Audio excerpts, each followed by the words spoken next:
আসসালামু আলাইকুম সুপ্রিয় শিক্ষার্থীবৃন্দ, কেমন আছো সবাই? আশা করি সবাই ভালো আছো। সবাইকে ঈদ পরবর্তী শুভেচ্ছা এবং দ্বাদশ শ্রেণীতে আমার প্রথম অনলাইন ক্লাসে সবাইকে স্বাগত জানাচ্ছি। আমি লাভলি সর্দার, প্রভাষক রাষ্ট্রবিজ্ঞান বিভাগ, কুমিল্লা সরকারি মহিলা কলেজ। আজকে তোমাদের সাথে ক্লাস নিব পৌরনীতি ও সুশাসন বিষয়ের প্রথম পত্রের 10ম অধ্যায় দেশপ্রেম ও জাতীয়তা। এই অধ্যায়ের বিষয়গুলো নিয়ে আলোচনা করব। আজকে আমরা যা শিখব সেই শিক্ষণগুলো হচ্ছে জাতির ধারণা ব্যাখ্যা করতে পারবো, জাতির বৈশিষ্ট্য বলতে পারবো, জাতীয়তার ধারণা লাভ করব, জাতি ও জাতীয়তার সম্পর্ক বিশ্লেষণ করতে পারবো, জাতি ও জাতীয়তার মধ্যে পার্থক্য জানবো এবং জাতি রাষ্ট্র সম্পর্কে আলোকপাত করব। তাহলে চলো প্রথমে আমরা আমাদের আলোচনায় চলে যাই। জাতীয়তা, দেশপ্রেম দুইটা বিষয় পরস্পর সম্পর্কযুক্ত। আর জাতীয়তা বর্তমান বিশ্বে একটি বহুল আলোচিত এবং অত্যন্ত গুরুত্বপূর্ণ বিষয়। সি লয়েডের মতে nationalism is the religion of the world, অর্থাৎ আন্তর্জাতিক ক্ষেত্রে বা সারা পৃথিবীতে জাতীয়তাবাদ ধারণাটা এত বেশি জনপ্রিয়তা এবং এত বেশি প্রভাব বিস্তার করেছে যে এটা এখন রাষ্ট্রবিজ্ঞানের মূল আলোচ্য বিষয় হয়ে গেছে। যেহেতু প্রাচীনকালের রাষ্ট্রগুলো ছিল নগর রাষ্ট্র এবং এখনকার আধুনিক রাষ্ট্র সমূহ হচ্ছে জাতি রাষ্ট্র, এবং জাতি রাষ্ট্রের ভিত্তি হচ্ছে জাতীয়তা বা জাতীয়তাবাদ। এখন আমরা আসি যে জাতীয়তা, এই যে ধারণাটা, এই ধারণাটা সর্বপ্রথম কে আনলেন? জাতীয়তাবাদের প্রবক্তা হচ্ছেন নিকোলো ম্যাকিয়াভেলি। তোমরা জানো পৌরনীতির অর্থাৎ রাষ্ট্রবিজ্ঞানের জনক হচ্ছেন অ্যারিস্টটল, কিন্তু আধুনিক রাষ্ট্রবিজ্ঞান তার জনক হচ্ছেন নিকোলো ম্যাকিয়াভেলি, কেননা তিনি সর্বপ্রথম এই জাতি রাষ্ট্রের ধারণার প্রবর্তন করেছিলেন এবং আধুনিক রাষ্ট্রবিজ্ঞান বা আধুনিক রাষ্ট্রচিন্তার মূল বিষয়টি হচ্ছে জাতি রাষ্ট্র বা জাতীয়তাবাদ। সেই অর্থে তাকে আধুনিক রাষ্ট্রবিজ্ঞানের জনক বলা হয়। জাতীয়তাবাদী চেতনার বিকাশের ক্ষেত্রে যে জিনিসগুলো ভূমিকা রেখেছে সেটা হচ্ছে রেনেসাঁ বা পুনর্জাগরণ, নবজাগরণ, 16 শতকের রাজতন্ত্র বিরোধী আন্দোলন এবং 1789 সালের যে ফরাসি বিপ্লব, সেগুলো জাতীয়তাবাদী চিন্তা চেতনার বিকাশে অনেক বেশি ভূমিকা রেখেছে। এবার আমরা আসি যে জাতি এবং জাতীয়তা, এই দুটা জিনিস আসলে পার্থক্য করাটা খুব কঠিন। অনেক সময় আমরা এই দুটো জিনিসকে একসাথে গুলিয়ে ফেলি, অথবা এদের মধ্যে পার্থক্য করাটা আসলেই কঠিন। এজন্য আমাদেরকে জাতি এবং জাতীয়তা এই বিষয়ের ধারণা সম্পর্কে সুস্পষ্ট জ্ঞান রাখতে হবে, কেননা এই দুইটা বিষয়ে প্রত্যেকটা নাগরিকের জানা প্রয়োজন। বিশ্ব নাগরিক হিসেবে, দেশের নাগরিক হিসেবে জাতি এবং জাতীয়তার যে ধারণা সে সম্পর্কে সকলেরই সম্যক জ্ঞান লাভ করা প্রয়োজন। এবং তোমাদের বোর্ড পরীক্ষায় এই অধ্যায় থেকে অনেক প্রশ্ন আসে, এমসিকিউ এবং সিকিউ, প্রতি বছর এখান থেকে প্রশ্ন হয়, সুতরাং এটা তোমাদের পরীক্ষার জন্য খুব গুরুত্বপূর্ণ। এবার আমরা আসি যে আসলে জাতি কি। তোমরা অনেকেই শুনো যে বাঙালি জাতি, তারপরে মুসলমান জাতি, এরকম আমরা অনেক জাতি শুনি। তো জাতি কি, আর এই জাতিগুলো কিসের ভিত্তিতে হয়? মানুষ স্বভাবগতভাবেই কিন্তু গ্রুপে থাকতে ভালোবাসে, বা গোষ্ঠীর প্রতি মানুষের একটা অ্যাফিনিটি থাকে। তো এই যে গ্রুপিং বা এই যে এই গ্রুপটা হয় কিসের উপর ভিত্তি করে? কিছু জিনিসের সিমিলারিটির উপর ভিত্তি করে। সেক্ষেত্রে জাতি হচ্ছে একটা জনসমষ্টি, যাদের ভাষা, সাহিত্য, সংস্কৃতি, ঐতিহ্য এবং ইতিহাসের মিল রয়েছে, ধর্মেরও মিল থাকতে পারে। এই ধরনের মিল সম্পন্ন একটা জনগোষ্ঠীর মধ্যে যখন আত্মিক চেতনার বিকাশ হয় এবং তারা যখন রাজনৈতিকভাবে সংগঠিত হয়ে স্বাধীনতা লাভ করে বা স্বাধীনতা লাভে সচেষ্ট হয়, সেটাকে আমরা জাতি বলি। আর এই জাতি তৈরির ক্ষেত্রে সবচেয়ে বড় যে নিয়ামক সেটা হচ্ছে জাতীয়তাবাদ বা জাতীয়তার চেতনা। এখন আমরা আসি যে যদি আমরা দেখি যে জাতি এবং জাতীয়তা আসলে দুইটা ধারণা কিন্তু দুইটার উৎপত্তিগত বা দুইটা কিন্তু একই শব্দ থেকে এসেছে, ন্যাটাস অর ন্যাশিও, ল্যাটিন শব্দ, যার অর্থ হচ্ছে জন্ম। জন্ম অথবা বংশ, অর্থাৎ একই অরিজিন থেকে একই বংশোদ্ভূত জনসমষ্টিকে বোঝায়। জাতি বা জাতীয়তা এই দুটা একই শব্দগত অর্থে, কিন্তু একই জিনিস। কিন্তু আধুনিক রাষ্ট্রবিজ্ঞানীরা জাতি এবং জাতীয়তার মধ্যে পার্থক্য করেছেন। জাতি, বংশ, কি ধরনের বংশ? যে একই বংশোদ্ভূত, তাদের ভাষা, সংস্কৃতি, ঐতিহ্যগত ঐক্য থাকবে, ধর্মীয় ঐক্য থাকবে, এবং তারা একটি রাজনৈতিক চেতনার মাধ্যমে নির্দিষ্ট টেরিটরিতে বসবাস করবে, স্বাধীনতা অর্জন করবে অথবা স্বাধীনতা অর্জনের জন্য চেষ্টারত, এরকম একটা জনসমষ্টিকে আমরা জাতি বলে আখ্যায়িত করছি। আর এই জাতি গঠনের পেছনে বা জাতি কখন হবে? যখন তাদের মধ্যে জাতীয়তাবাদের বিকাশ হবে। এখন এই জাতীয়তাবাদ আসলে কি? একটা আইডিওলজি বা একটা মানসিক চেতনা, একটা মেন্টাল ফিলিংস, যেটা একটা জনগোষ্ঠীকে ওয়াননেস অর্থাৎ একাত্মবোধ বা বিলঙ্গিংনেস নিয়ে আসে। তাদের মধ্যে একটা পারস্পরিক আত্মিক সম্পর্ক, এবং যেই সম্পর্কের ভিত্তিতে বা যেই বৈশিষ্ট্যগুলোর ভিত্তিতে তারা অন্যান্য মানব সমাজ থেকে নিজেদেরকে পৃথক ভাবতে পারে। আমি তোমাদেরকে এটা মনে রাখার জন্য 3S সেপারেট, অর্থাৎ তারা অন্য জনসমষ্টি বা অন্য মানব সমাজের অন্য জনগোষ্ঠী থেকে নিজেদেরকে সেপারেট ভাবে বা পৃথক ভাবতে পারে কিছু বৈশিষ্ট্যের ভিত্তিতে। তারপর হচ্ছে সলিডারিটি বা ওয়াননেস অর্থাৎ একাত্মতা, আর হচ্ছে সেম অর্থাৎ কমন কিছু বিষয় থাকবে, ল্যাঙ্গুয়েজ, কালচার, হিস্টোরি, রিলিজিয়ন, এগুলোর মধ্যে তাদের ঐক্য থাকবে। তাহলে এই 3S হচ্ছে জাতীয়তার ধারণার পেছনে মূল তালিকা শক্তি। তাহলে জাতীয়তা হচ্ছে একটি মানসিক চেতনা, যে চেতনা কি করবে? একটা জাতি গঠনে ভূমিকা রাখবে। জাতীয়তার চূড়ান্ত রূপ হচ্ছে জাতি। জাতীয়তার সাথে যখন রাজনৈতিক চেতনা মিশে একটি রাষ্ট্র প্রতিষ্ঠিত হয় বা একটি রাজনৈতিক সংগঠন আবির্ভূত হয়, তখনই আমরা সেটাকে জাতি হিসেবে আখ্যায়িত করি। দেখো আমি সম্পর্কটা কিভাবে দেখিয়েছি। জাতীয়তা হচ্ছে জনসমাজ প্লাস রাজনৈতিক চেতনা, অর্থাৎ যখন একটি নির্দিষ্ট জনগোষ্ঠীর মধ্যে রাজনৈতিক চেতনা মিশ্রিত হয় বা রাজনৈতিক চেতনা তৈরি হয়, তখন সেটা হচ্ছে জাতীয়তা। আর এই জাতীয়তা বোধে উদ্বুদ্ধ জনসমাজ, যাদের মধ্যে রাজনৈতিক চেতনা আসলো, তারা যখন স্বাধীনতা অর্জন করে অথবা স্বাধীনতা অর্জনের চেষ্টারত, তখন সেটাকে বলি আমরা জাতি। প্রত্যেকটা জাতির মধ্যে জাতির একটা আলাদা ভূখণ্ড থাকবে, এবং তারা তাদের মধ্য থেকে, অর্থাৎ তারা তাদেরকে শাসন করবে। তাদেরকে শাসন করার জন্য কিন্তু বাইরের কেউ আসবে না, তাদের মধ্যে সেলফ কন্ট্রোলিং পাওয়ার থাকবে। তাহলে আমরা সেটাকে জাতি বলবো। এখন এই জাতি এবং জাতীয়তার উপর ভিত্তি করে বর্তমানে একটি বহুল আলোচিত বিষয় হচ্ছে জাতি রাষ্ট্র বা ন্যাশন স্টেট। এই জাতি রাষ্ট্রটা কি? এই যে জাতীয়তাবাদী চেতনা বা জাতীয়তার যে ধারণা, সেটার বিকাশের ফলে যে রাষ্ট্রসমূহ গঠিত হচ্ছে, সেটাকে বলা হয় হচ্ছে জাতি রাষ্ট্র।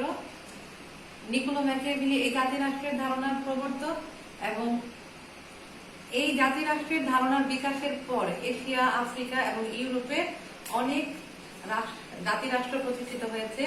সাম্রাজ্যবাদী এবং ঔপনিবেশিক শক্তির অবসান হয়ে অনেকগুলো জাতি রাষ্ট্রের আবির্ভাব ঘটেছে এই জাতীয়তাবাদী চেতনার বিকাশের ফলে। ঊনবিংশ শতাব্দীর শেষের দিক এবং বিংশ শতাব্দীর শুরুর দিকটা হচ্ছে জাতীয়তাবাদী চেতনার স্বর্ণযুগ, কারণ এই সময়ে বিশ্বের মানচিত্রে অনেকগুলো স্বাধীন জাতি রাষ্ট্রের আবির্ভাব হয়েছে। এবার আমরা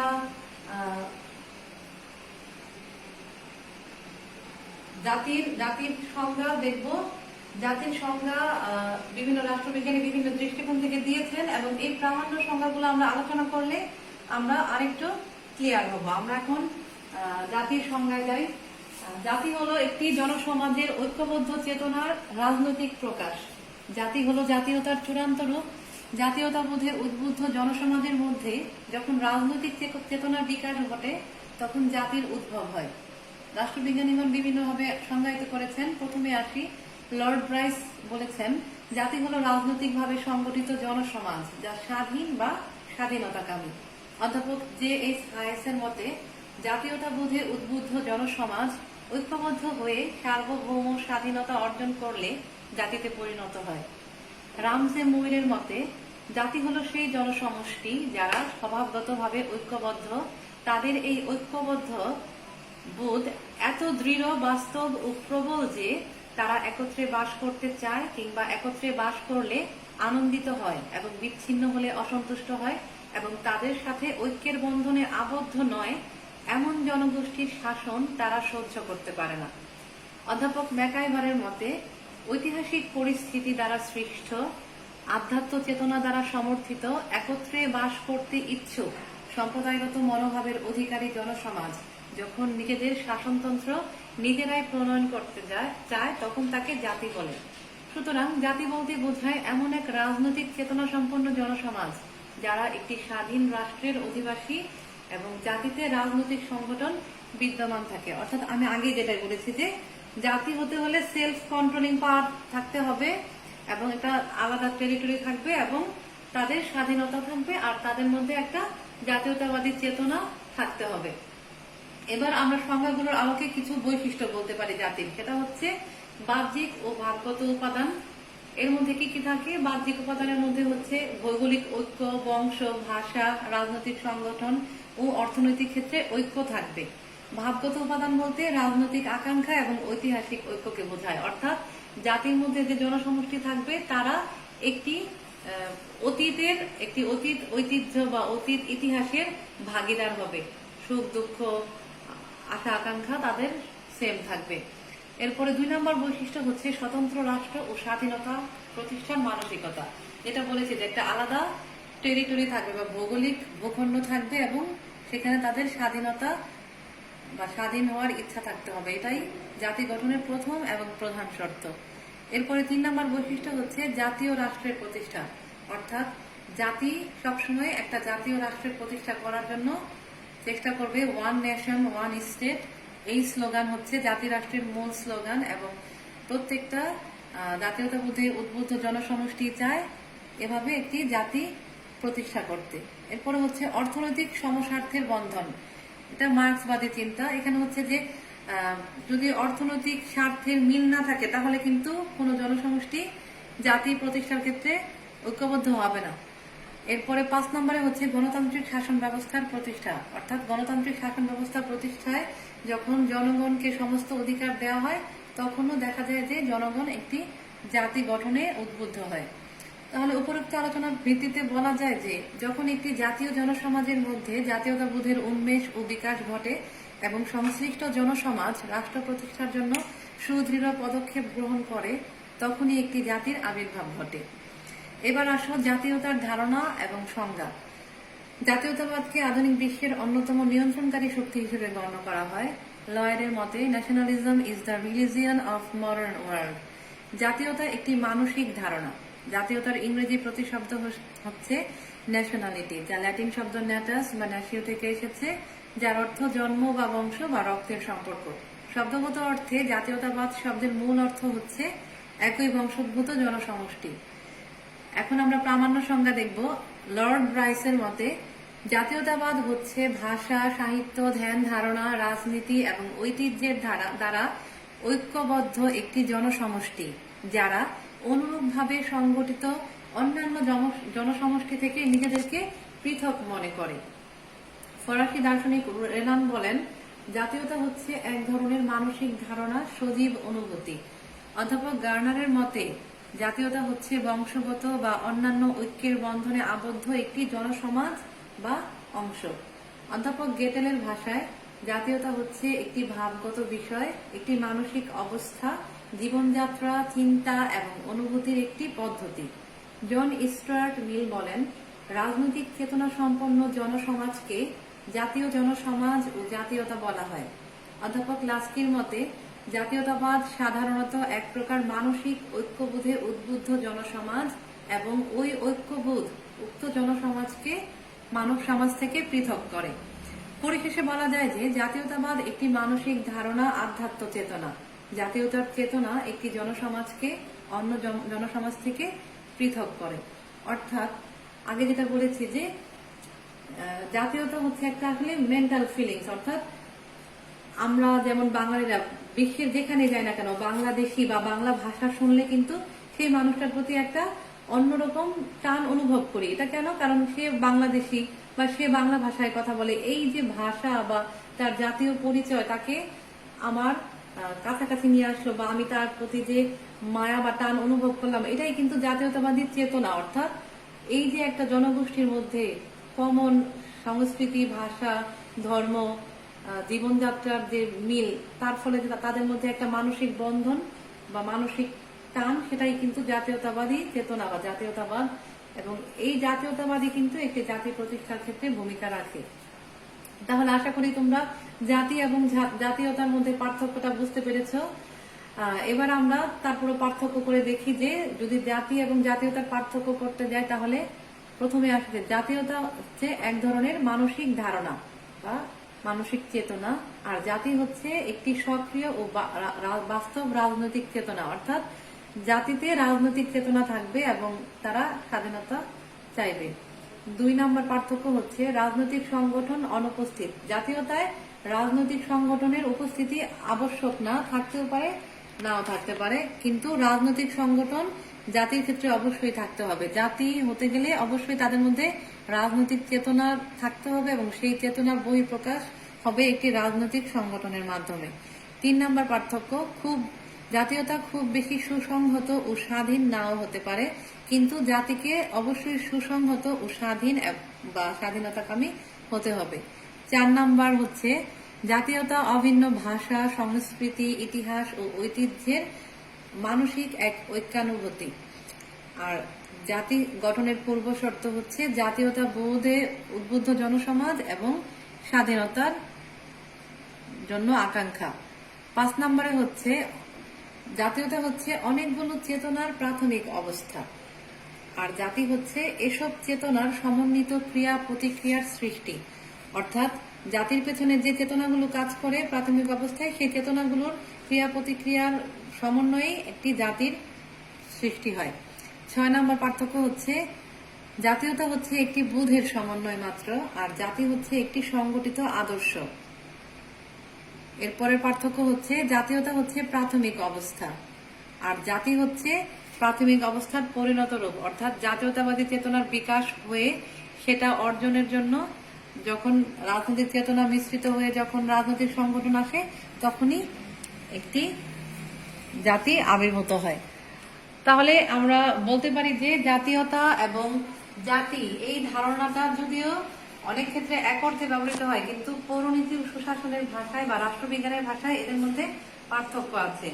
এবং একটি রাষ্ট্রের নাগরিক হিসেবে এই সম্পর্কে ধারণা লাভ করতে হবে, কারণ এই জাতীয়তার যে ধারণা, সেখান থেকে কিন্তু দেশপ্রেমের ধারণাটা আসে। কারণ যখন একটা মানুষ জাতীয়তাবোধে উদ্বুদ্ধ হয়, তার মধ্যে যখন জাতীয়তার চেতনা থাকে, তখনই কেবল তার মধ্যে দেশপ্রেমের স্ফুরণ ঘটবে। কারণ দেশপ্রেম, দেশের প্রতি ভালোবাসা, দেশের প্রতি প্রবল অনুরাগ, এবং এই অনুরাগ বা ভালোবাসাটা তখনই আসে যখন একজনের মধ্যে জাতীয়তাবাদী চেতনার বিকাশ ঘটে। সেজন্যই কিন্তু আমাদের সংবিধানেও কিন্তু আমাদের জাতীয়তাবাদী চেতনাকে সংবিধানের মূলনীতির মধ্যে রাখা হয়েছে।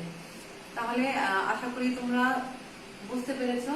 তোমাদের বাড়ির কাজ হচ্ছে তোমরা বাসায় জাতির সংজ্ঞা, জাতীয়তার সংজ্ঞা, জাতির বৈশিষ্ট্য এবং জাতি ও জাতীয়তার মধ্যে পার্থক্য, এই বিষয়গুলো তোমরা আরো বেশি করে বই থেকে পড়বা। এবং আশা করি তোমাদের ক্লাসটি ভালো লেগেছে। সবাই ভালো থাকবে, সুস্থ থাকবে এবং নিরাপদে থাকবে, সরকারি স্বাস্থ্যবিধি মেনে চলবে। আমার জন্য দোয়া করবে। ভালো থাকো সবাই। আল্লাহ হাফেজ।